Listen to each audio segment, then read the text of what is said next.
cette église. Écoutez la prière qu'il fait pour eux. Et là, on vient à mon sujet, au verset 7.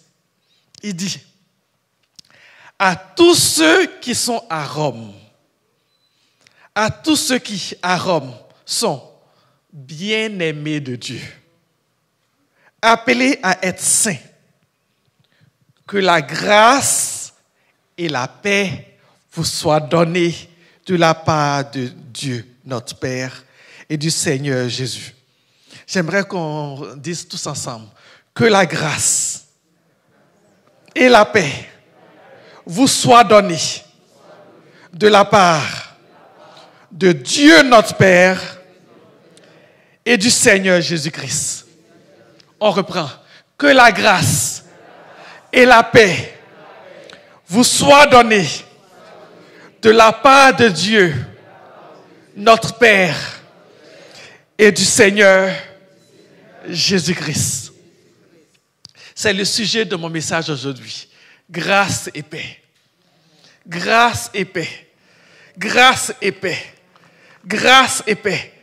Et la première des choses que Paul dit, c'est que la grâce, elle vient de Dieu. La grâce vient de Dieu. Vous savez, les chrétiens, nous savons tous que nous vivons dans la dispensation de la grâce. Vous le savez. On est passé de la loi à la grâce. Et nous tous, nous savons que nous sommes sauvés par grâce. Ce qui se passe souvent, nous les chrétiens, c'est qu'on est sauvés par grâce et on oublie que la grâce, elle continue. On pense que la grâce, c'est juste pour pardonner nos péchés. On prie, Seigneur, fais-moi grâce, j'ai péché, pardonne mes péchés. Et c'est vrai. Dieu fait grâce, Dieu pardonne nos péchés. Mais la grâce n'est pas juste pour les péchés. La grâce que Dieu nous donne n'est pas donnée juste pour pardonner nos péchés. La grâce, c'est bien plus que ça. Vous savez pourquoi est-ce que je dis ça? Parce que si vous prenez votre Bible avec moi et que vous lisez dans Luc 2, chapitre 52, prenez, on va lire ensemble. Luc 2, chapitre 52. Luc chapitre 2, verset 52. Il est parlé de Jésus. Il est dit, et Jésus croissait en sagesse, en stature et en grâce. Jésus, il avait péché ou il n'avait pas péché? Il n'avait pas de péché. Pourquoi est-ce qu'il avait besoin de grâce alors? Donc la grâce, ce n'est pas juste une affaire de péché. La grâce, vous savez, quand on parle de grâce, il y a une dimension de la grâce qui connote avec faveur imméritée, faveur inestimée. I'm talking about favor. Je parle de la faveur de Dieu qui est sur vous. Et Paul dit que la grâce vous soit donnée. Jésus a marché toute sa vie dans la grâce. Parce que, mes amis, quand tu marches dans la grâce, la faveur de Dieu avec toi, tu ne t'inquiètes plus du péché. Quand tu marches dans la grâce, tu évolues. Le péché n'est pas ton souci. Quand tu marches dans la grâce, ce que tu cherches à faire, tu ne cherches plus à dire « je ne veux plus pécher ». Ce que tu cherches à faire le bien. Vous me suivez? Tu rentres dans une autre dimension. Dans la loi, tu ne veux pas pécher. Ça, c'est dans la loi. Mais quand tu es rentré dans la grâce, mes péchés sont pardonnés. Je rentre dans une nouvelle dimension. Je ne m'inquiète plus du péché. Parce que je suis dans la grâce. Mon souci, c'est de dire que je veux faire du bien. Vous savez, ma femme me parle toujours de ce témoignage qu'elle a eu avec un jeune qui disait à ma femme, « Pasteur, dites-moi, quand je suis avec ma fiancée, jusqu'à où je peux aller pour savoir que je n'ai pas péché dans l'intimité ?» Ma femme dit, « Tu n'as rien compris. Il ne s'agit pas de savoir jusqu'à où tu veux aller pour savoir la limite où tu ne pêches pas. Ma limite, c'est jusqu'à où je peux aller à faire du bien. Jusqu'à où je peux aller faire le bien. Parce que je suis dans la grâce. Je ne cherche plus, je ne suis plus focusé sur mon péché. Vous me suivez? Je suis focusé sur Jésus. Je le regarde, je le contemple. Tout ce que je peux dire, c'est What is your name, Jesus? Parce que mon regard est fixé sur Yahweh. Quand je regarde le bien-aimé, quand je regarde celui qui m'a sauvé, je ne pense plus au péché. Ce que je veux, c'est lui ressembler. Ce que je veux, c'est lui plaire. Est-ce que vous me comprenez? C'est pour cela que Paul dit que la grâce vous soit donnée. Parce que la grâce, elle vient du Père. Notre Père qui nous a aimés, nous a donné la grâce. Il a donné la grâce à Jésus qui a vécu toute sa vie dans la grâce. Vous me suivez? Et Jésus qui a vécu toute sa vie dans la grâce nous donne également cette grâce. Est-ce que vous voyez qu'il y a deux entités dans la Trinité qui nous donnent la grâce? Le Père nous donne la grâce. Le Fils également nous donne la grâce. Donc, nous sommes doublement bénis. Paul dit que la grâce vous soit donnée de la part de qui? Du Père qui est dans les cieux et du Fils qui a vécu sur terre et qui a marché dans la grâce. Et vous savez, je prie que cette grâce soit donnée à chacun d'entre vous. Mes bien-aimés, que la faveur de Dieu repose sur chacun d'entre vous. Que la grâce vous soit donnée, qu'elle vous remplisse, que dans tout ce que vous faites, vous le faites dans la grâce. Dans la grâce. Dans la grâce. Que cette église soit une église de grâce. Parce que la grâce, quand tu es dans la grâce, les choses glissent. Les choses sont faciles. Les choses sont faciles. Vous savez, quand je vous dis que quand on a la grâce, on ne se focus pas sur le péché. Regardez ce que Paul dit aux gens de Tite. Prenez avec moi Tite, chapitre 2, verset 12. Pour ceux qui cherchent dans leur Bible, si tu es rendu à Saül ou bien Samuel, tu es bien loin. Tite, c'est bien après Romains. Tite, chapitre 2, à partir du verset 12. Regardez ce que Paul dit. Il dit, « Car la grâce de Dieu, source de salut pour tous les hommes, ça on le sait, c'est la grâce de notre Sauveur, a été manifestée. » Et qu'est-ce que la grâce fait? Elle nous enseigne à renoncer à l'impiété. Ça veut dire, quand tu marches dans la grâce, tu n'as même pas besoin de t'inquiéter. La grâce elle-même, elle va t'enseigner à fuir le péché. Elle nous enseigne à renoncer à l'impiété et aux convoitises mondaines. Est-ce que vous suivez? La convoitise, tu n'as pas encore péché là. Quand la chose vient dans ton cœur, la pensée vient. La grâce. Quelque chose dans toi fait. Tu ne te sens pas bien. Tu dis, tu chasses cette pensée. C'est la grâce qui t'aide. Vous me suivez? Elle t'aide à renoncer à l'impiété, aux convoitises mondaines et à vivre dans le siècle présent selon la sagesse, la justice et la piété. La grâce nous enseigne à vivre dans ce monde, dans la piété. La grâce nous enseigne à vivre dans la piété. Mon frère qui lutte avec le péché, arrête de faire des efforts, demande juste la grâce de Dieu. Arrête de faire des efforts parce que ce n'est pas par la force, ce n'est pas par l'intelligence que tu vas triompher du péché, c'est par la grâce.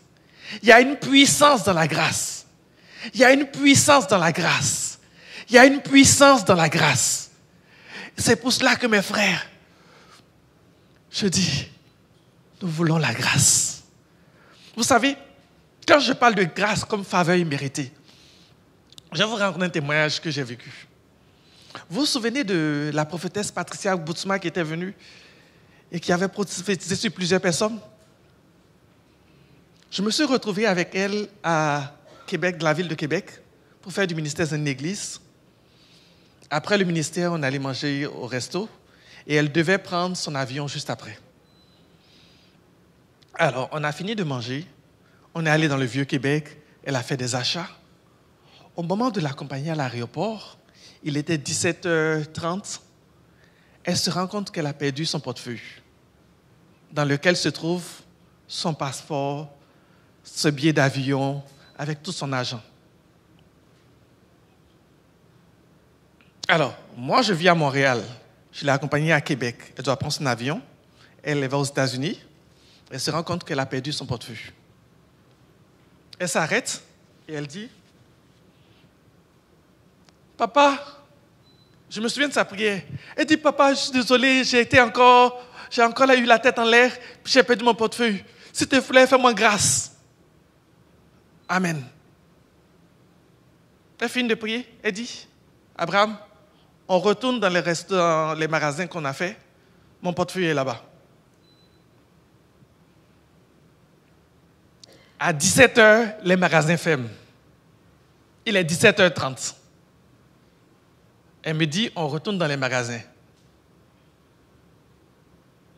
Dans mon mind, je sais que les magasins sont fermés. Mais je me dis, elle est désespérée. On va y aller. On retourne. Premier magasin fermé. Deuxième magasin fermé. Me dit. Troisième magasin fermé. Quatrième magasin fermé. Elle tape à la porte. Le monsieur vient ouvrir. C'est fermé, mais à moitié. Le monsieur dit, « Madame, je voulais fermer mon magasin, mais j'ai trouvé votre portefeuille, j'attendais que vous reveniez. » Je regarde et puis je dis, « Ça, c'est la grâce. Ça, c'est la grâce. Ça, c'est la grâce. » Et vous savez, dans mon cœur, j'ai fait une prière.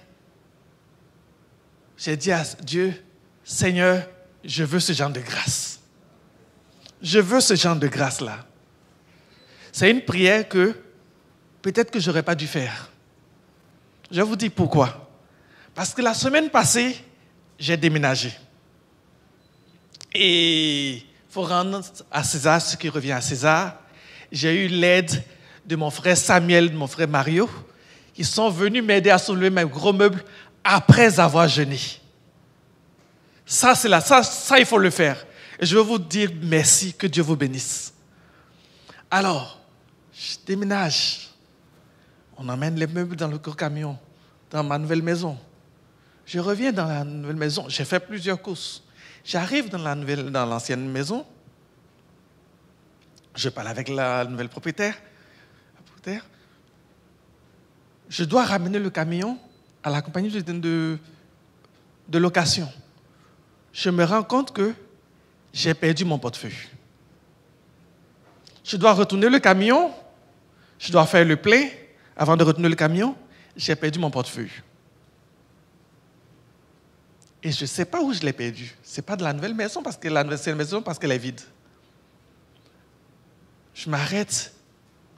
Je cherche partout. On ne trouve pas le portefeuille. J'appelle ma femme. Je dis, chérie, prie, parce que j'ai perdu mon portefeuille.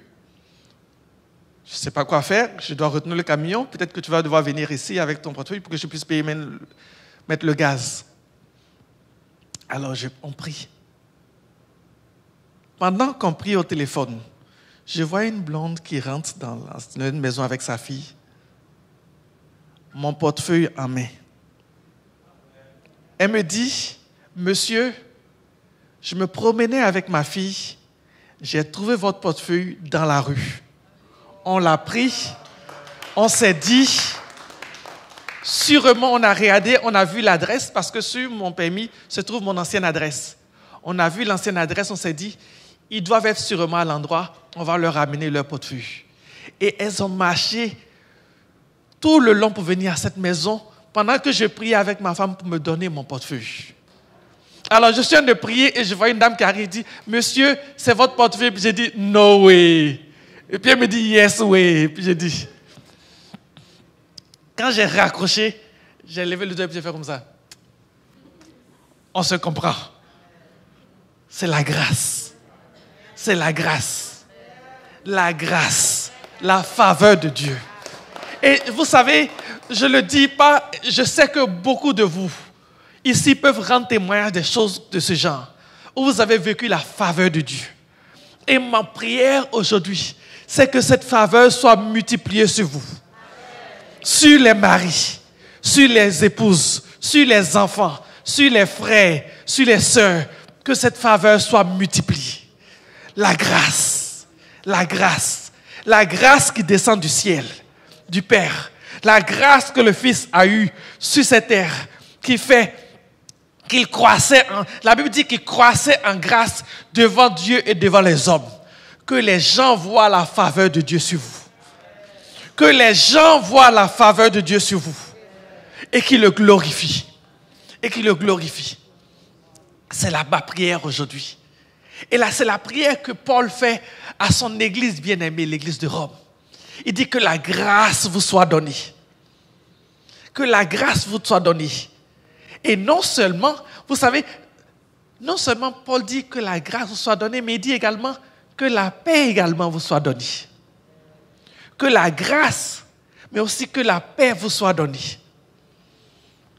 Alors, vous savez, quand on parle de paix, tout le monde sait que la paix, elle vient de Jésus. Jésus est appelé le prince de paix. Jésus dit quoi? Il dit, dans Jean 14, verset 27, je vais juste le citer, il dit, je vous laisse la paix. C'est Jésus qui va aller au ciel. Il a fini son ministère, il parle à ses disciples, il dit, je vous laisse la paix. La paix que je vous avais là, je vous la laisse. C'est un cadeau. C'est un cadeau. Je vous laisse la paix. Il dit, je vous donne ma paix. Il dit, je ne vous la donne pas comme le monde la donne. Parce que souvent, dans le monde, souvent quand les gens disent la paix, c'est parce qu'ils sont en colère. Ils disent la paix. Je veux la paix. Et puis ça sonne, tu entends la paix et tu as peur. Ça, c'est le monde qui donne la paix. Jésus ne donne pas la paix de cette façon. Il est le prince de paix. La paix qu'il donne, il la donne dans nos cœurs. Vous savez, je veux dire à tous les maris, à toutes les femmes qui prient, qui disent, Seigneur, change mon mari, change ma femme pour qu'il y ait la paix. Je dis, tu fais une mauvaise prière. Ce n'est pas l'autre qui va besoin de changer pour qu'il y ait la paix. Prie que Dieu te donne sa paix. Parce que tu peux être dans la tourmente, tu peux être dans l'orage et puis avoir la paix. Si tu dis dans ma maison il n'y a pas la paix, peut-être dans ton cœur même il n'y a pas la paix. Et Dieu veut mettre la paix dans ton cœur.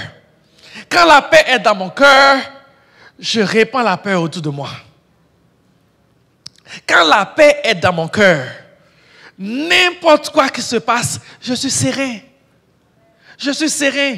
Jésus était dans la barque, le vent soufflait, mais il dormait, il était en paix. Parce que le problème, c'est quand on laisse les choses de ce monde rentrer dans nos vies, quand on laisse les choses de ce monde rentrer dans nos vies, ça vient troubler notre paix. Et Jésus dit, je vous donne ma paix. Je vous donne ma paix. C'est un cadeau que Dieu nous donne. C'est un cadeau. Est-ce que vous réalisez que Dieu nous a fait cadeau de la paix? Si dans ta maison, il n'y a pas la paix, c'est que tu n'as pas saisi ce cadeau que Dieu donne. C'est un cadeau. C'est un héritage que Jésus a laissé. Il dit, je te la donne. Alors dis à Dieu, Seigneur, je réclame ce cadeau que tu m'as promis. Ce cadeau que tu as laissé, je veux le saisir. Je veux l'expérimenter. Je veux la paix. La paix dans mon cœur, la paix dans mon couple, la paix dans mon cadeau, dans ma famille, la paix au travail. Je veux cette paix. Je veux cette paix. Je veux marcher dans la paix. Je veux marcher dans la paix. Je veux marcher dans la paix. Je veux la paix pour moi. Je veux la paix pour mon église. Vous savez, quand il n'y a pas la paix, rien n'avance. Rien, quand il n'y a pas la paix, quand il n'y a pas la paix, il y a la division. Et quand il n'y a pas la paix, il n'y a pas de prospérité. Quand il n'y a pas, Jésus dit, un royaume divisé ne peut prospérer. L'Église a besoin de paix pour pouvoir croître. L'Église a besoin de paix pour pouvoir croître. Nos familles ont besoin de paix pour que nos enfants puissent grandir. Trop d'enfants veulent prendre leur appartement, c'est triste à le dire, mais trop de jeunes veulent prendre leur appartement à leur compte parce qu'ils ne sont pas en paix chez leurs parents. Et ce n'est pas normal. Ce n'est pas normal que nos jeunes se lèvent à 18 ans, 20 ans et ont hâte de prendre leur appartement parce qu'ils ne sont pas en paix chez leurs parents. Ce n'est pas normal. Ce qu'ils veulent prendre son appartement parce qu'il travaille, parce qu'il a les moyens, je comprends. Mais qu'ils veulent prendre son appartement parce qu'ils veulent juste sortir de la maison, ce n'est pas normal. Ce n'est pas normal. Trop de jeunes filles veulent se marier juste pour sortir de la maison familiale parce qu'il n'y a pas la paix. Ce n'est pas normal. Ce n'est pas normal. Et je prie que Dieu donne à nos couples, à nos maisons la paix. La paix. La paix. Parce qu'on a besoin de cette paix. On a besoin de cette paix pour grandir. Et Paul, qui aime tellement l'église de Rome, dit que la paix vous soit donnée. Dès qu'il commence à leur écrire, il ne dit pas recevez des ministères, recevez des dons. Il dit non, recevez d'abord la paix. C'est la base. C'est la base, la paix. Quand tu arrives dans une église où il y a la paix, que tu te sens bien, tu as envie de rester. Quand dans l'église, il y a des chicanes, il y a des divisions, et que tu arrives à l'église, et que tu dois regarder à gauche ou à droite, en cherchant à savoir qui t'aime pas, il y a un problème.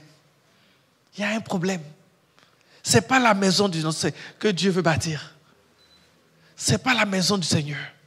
C'est une maison de paix que Dieu veut bâtir. C'est une maison de paix.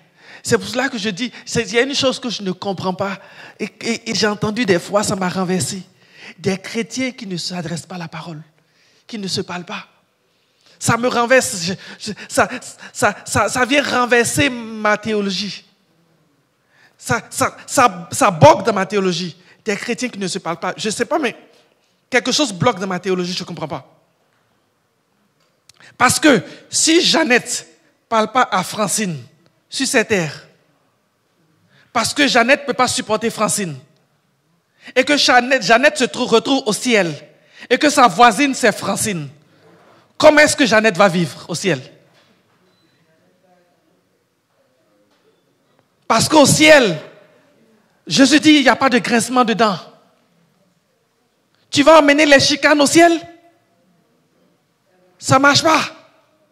Est-ce que vous voyez que des niaiseries de ce genre peuvent nous empêcher d'entrer au ciel? C'est des niaiseries de ce genre qui vont nous empêcher d'entrer au ciel. C'est pour cela que je vous dis, ça bloque dans ma théologie. Quand je vois, on me dit que des frères ne se parlent pas. Je ne sais pas, ça bloque. Ça bloque. Ça bloque tellement que Jésus lui-même dit que lorsque tu apportes ton offrande, si tu sais que ton frère a quelque chose devant lui, il dit laisse ton offrande.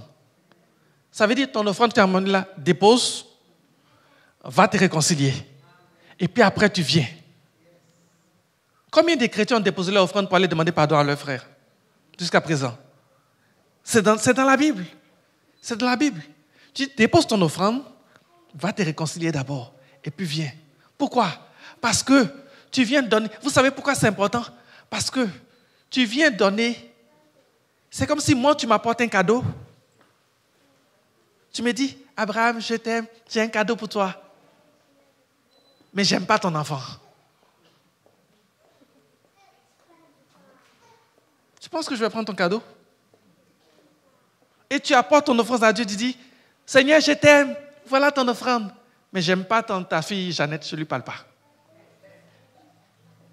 Et puis Dieu aussi, il va dire, Amen. Allô? Est-ce que je suis dur? Entre nous, est-ce que je suis dur? Je suis terre à terre. Il y a des choses, vous savez, il y a des choses qu'on fait terre à terre qu'on ne comprend pas, ça nous bloque des bénédictions, ça nous bloque la grâce, ça nous bloque la paix. C'est des niaiseries qui viennent voler toutes nos bénédictions. Une autre chose qui vient voler nos bénédictions, c'est même la façon dont nous prions. Regardez, prenez avec moi Philippiens 4, verset 6. Philippiens chapitre 4, verset 6.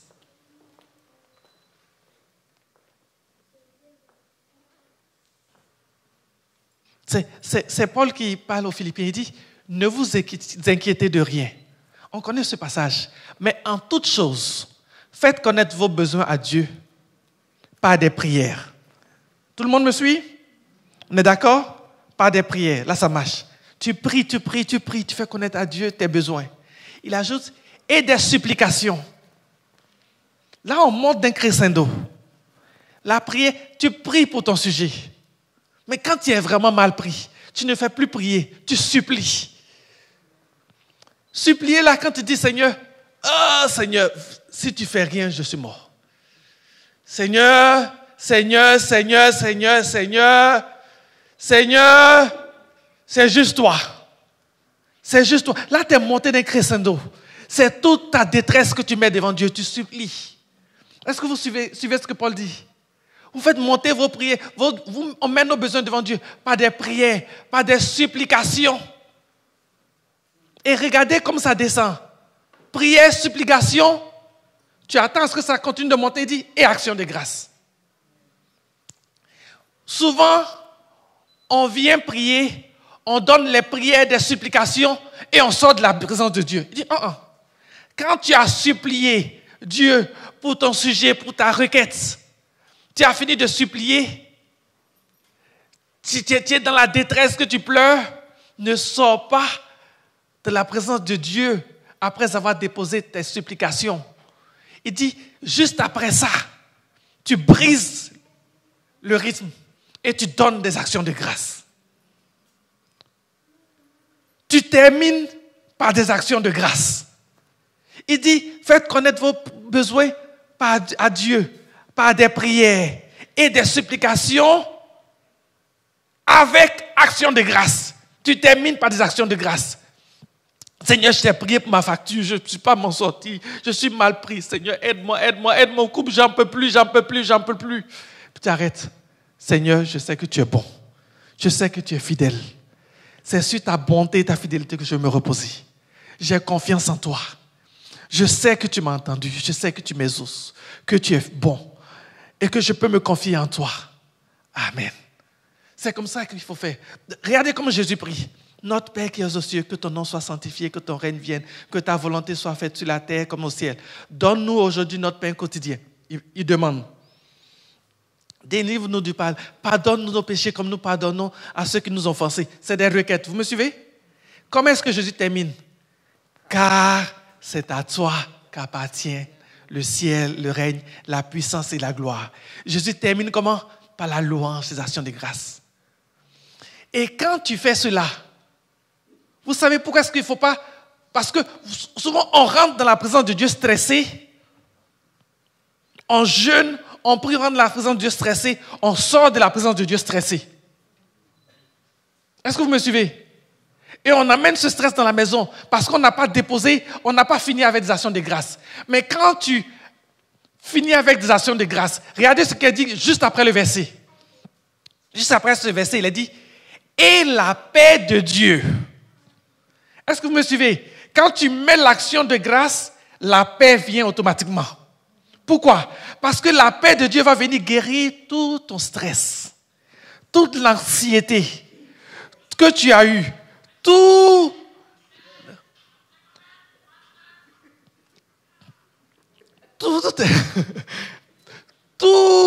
la peur, tout ce qui tient ton cœur captif. La paix de Dieu va venir guérir. Mais pour que cette paix vienne guérir, il faut que tu mettes d'abord l'action de grâce. Qu'est-ce que David dit? Je m'écris, loué soit l'Éternel, je suis délivré de mes ennemis. Quels ennemis? Mes ennemis intérieurs. Souvent, nos ennemis qui nous tuent, c'est les ennemis intérieurs. Trop de chrétiens se retrouvent avec des problèmes d'anxiété, des problèmes de stress, des problèmes d'angoisse. Mais tout ça, ça va se guérir quand tu as fait prière, supplication, action de grâce. Raise. Parce que la prière, tu as prié. Supplication, tu es à genoux. Mais action de grâce, tu te lèves. Tu loues Dieu. Tu loues Dieu. Tu loues Dieu. Et la paix de Dieu, il dit, parce que vous voyez, la paix, il dit, cette paix-là, elle surpasse toute intelligence. On ne peut pas la comprendre. La paix de Dieu, tu ne peux pas la comprendre. Tu peux pas, parce que ça ne fait pas de sens de dire que je suppliais et puis après, je vais dire, oh, tu es bon Seigneur, tu es grand, alors que ma prière n'a pas encore été exaucée. Ça ne fait pas de sens. Mais la foi ne fait pas de sens. Vous me suivez? La foi ne fait pas de sens. Alors, je suppliais, je loue et la paix de Dieu vient. La paix de Dieu qui surpasse toute intelligence. Regardez ce qu'elle fait. Elle gardera vos cœurs et vos pensées en Jésus.